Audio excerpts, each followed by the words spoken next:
akan dijelaskan oleh teman-teman, tapi di awal itu memang udah beberapa kali, karena kebetulan nih teman-teman semua ini memang waktu tren vakum setelah 95 itu ternyata mereka punya kegiatan-kegiatan sebenarnya nggak jauh dari musik. Mereka sebagai session player, ada sebagian juga bantu MD, dan kemudian juga arranger di beberapa album-album artis-artis lain gitu. Jadi banyaknya berkecimpung seperti itu.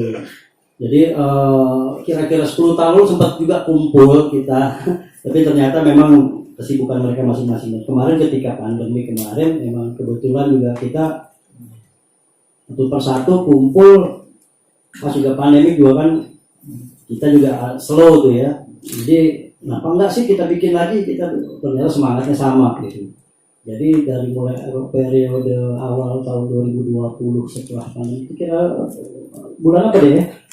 Yang bulan Juni kita ketemu di rumah 2020 akhirnya kita nge-declare lah, kita bikin album kedua, kemudian kita masing-masing collect lagu-lagu baru atau lagu-lagu yang sebelumnya mungkin belum sempat dirilis di Tram, kemudian di itu lagi, di rearrangement lagi. Mungkin ada yang bisa cerita sedikit deh tentang apa namanya, bagaimana kemarin prosesnya ketika Tram ini akhirnya nge-declare bahwa kita akhirnya bikin album baru, kan dari mana tuh materi-materinya, apakah materi lama atau materi baru atau mungkin justru lagu-lagu baru, karena semangat saya kebetulan juga suka karena passionnya ternyata masih ada, dan sayang sekali semuanya masih punya historical yang sama karena original member, jadi ceritanya dari awal kita punya semua gitu. Itu yang membuat saya oke, kita jalanin lagi. Gimana tuh Dek? Ya, jadi waktu itu kira-kira 2020 ya, awal pandemi itu ya, sekitar bulan Juni kita kumpul. Memang sebelum itu sih udah pernah beberapa kali kita coba buat juga, tapi memang karena kesibukan tadi masing-masing pada akhirnya ya pending gitu ya. Sampai di 2020 akhirnya kita kumpul sama-sama tuh, datang ke rumah gua tuh. Nah di situ semangatnya kayaknya anak-anak pada ini ya, pada sama ya gitu ya. Nah akhirnya kita coba karena pandemi udah lebih agak kita lebih ini jadi kita akhirnya bikin satu kesepakatan lagi untuk kita mau bikin album. Tadinya kita mau coba single, tapi karena kita masing-masing punya bahan lagu, dan ini lagunya sebenarnya lagu-lagu baru semua, lagu-lagu yang kita buat gitu loh. Memang ada lagu-lagu yang kita buat sendiri, masing-masing kita godok bareng-bareng lah. Nah jadi akhirnya mulai kita masuk sekitar bulan Juli ya, kira-kira Juli ya, ya mulai lah, karena kan beberapa dari kita ada punya studio juga, jadi kita punya dapurnya, jadi kita proses di studio kita. Nah, jadi tinggal kita kirim data seperti itu. Nah itulah perjalanannya sampai dengan hari ini, kira-kira seperti itu. Mungkin Doi tambahin, karena ada studio nih di Tram ada dua nih, studio kecil sih ada satu lagi kalau. Jadi ada kalau untuk sebagian di studionya ada, sebagian di studionya Doi. Itu gimana tuh pada proses itu apa lagu-lagu yang itu digarapnya gimana tuh prosesnya? Ya kalau lagu sih sepertinya sih sudah ada beberapa yang dibikin masing-masing ya, baru kita gabungin. Tapi ada lagu juga yang benar-benar baru dibikin gitu. Soalnya kan kita kan 10 tahun yang lalu kan sempat ketemu, sempat bikin materi juga. Nah itu ada juga yang dipakai gitu yang 10 tahun yang lalu. Tapi ada yang benar-benar baru, ada juga. Gitu prosesnya biasa lah, sambil kita ngobrol ya, main-main gitar. Ya ada studio kan. Jadi mungkin sangat mungkin ya teman-teman, karena mereka sudah bonding dari berapa puluh tahun lalu. Jadi ketika proses bermusik dan kreativitas jauh lebih mudah, karena selera masing-masing, ego masing-masing, dan idealis masing-masing, mereka juga saling.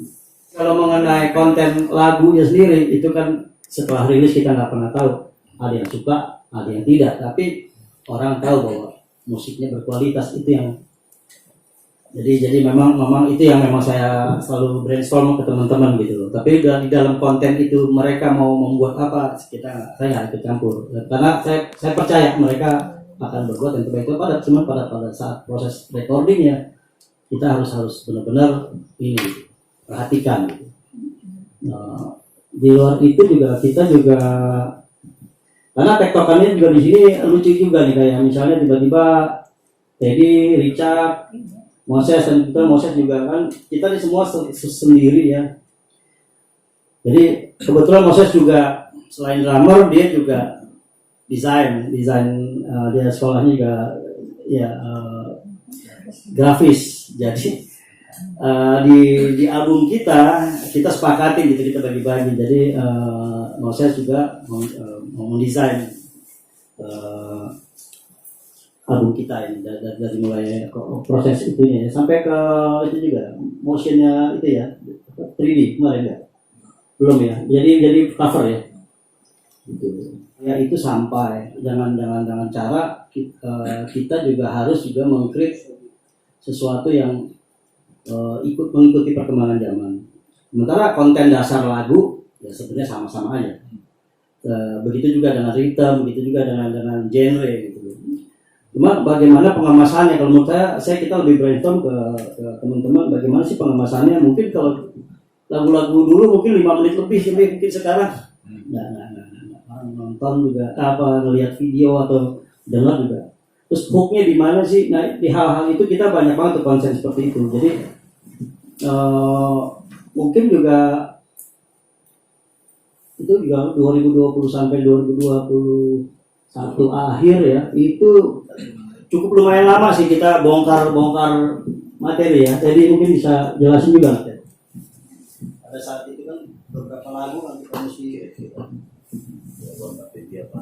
sebenarnya prosesnya nggak yang jadi kendala itu cuma kesibukan masing-masing ya. Mungkin kalau seandainya waktu kita lebih luang dalam badan pandemi ini bisa lebih cepat memang, tapi tetap kita punya niat supaya ini terselesaikan. Jadi dari beberapa lagu yang sudah kita kumpul semua, kita proses, kita produksi bareng, ya akhirnya selesai sampai saat ini. Semuanya kita punya 10 materi yang akan kita rilis. Bisa ditawarkan ke sebenarnya awalnya kita cuma ingin mengulang masa dulu kita pernah berkarya bareng dengan harapan ya ini nanti karya kami ini bisa menghibur dan meramaikan pelantikan musik Indonesia lagi dan bisa diterima oleh penikmat musik. Dari warna musik ada perbedaan dengan yang Secara basic enggak ya, masih mungkin dari sisi color sound aja ya, mungkin ada bisa menambahkan sedikit. Ya kalau untuk konsep kita sih lebih ke, kalau dulu kan kita lebih ke pop rock ya lebih bilang seperti itu. Nah cuman perbedaannya mungkin sekarang ini kan kita juga nggak bisa pungkiri bahwa kemajuan teknologi di musik juga cepat ya. Jadi ya kita juga pemilihan sound juga menentukan gitu loh, karena bukan hanya materi lagunya saja, tapi bagaimana kita memproses itu dengan apa pilihan soundnya, seperti apa ritmenya, itu mungkin akan sangat berbeda gitu loh dengan yang kita di awal dulu gitu loh. Karena keuntungannya bagi kita sekarang kita punya punya tempatnya untuk kita buat gitu loh. Kita bisa explore lebih banyak. Kalau dulu kan kita ikut satu label, kemudian kalau zaman dulu kita harus rekaman di satu studio dengan batasan shift yang diberikan. Jadi itu semua kan kita buru-buru, kita semua perlu ya pokoknya bagaimana supaya cepat karena ada targetnya gitu kan. Nah kalau di sini kan kita bukan hanya target, tapi kita mau mengeluarkan apa yang explore kita punya gitu loh. Ya baik dari macam-macam sisi sampai ke endingnya, ke mixing masteringnya gitu. Artinya kalau kita kasih ilustrasi seperti orang masak gado-gado, nah mungkin ada bumbu-bumbu yang agak sedikit berbeda yang membuat jadi ini ada khasnya ya ini gitu. Nah, seperti itu kira-kira. Jadi kalau menurut saya sih Tribe itu tetap di aliran yang sama gitu loh. Hanya tribe-nya tetap sama gitu, di aliran yang sama gitu. Itu mungkin.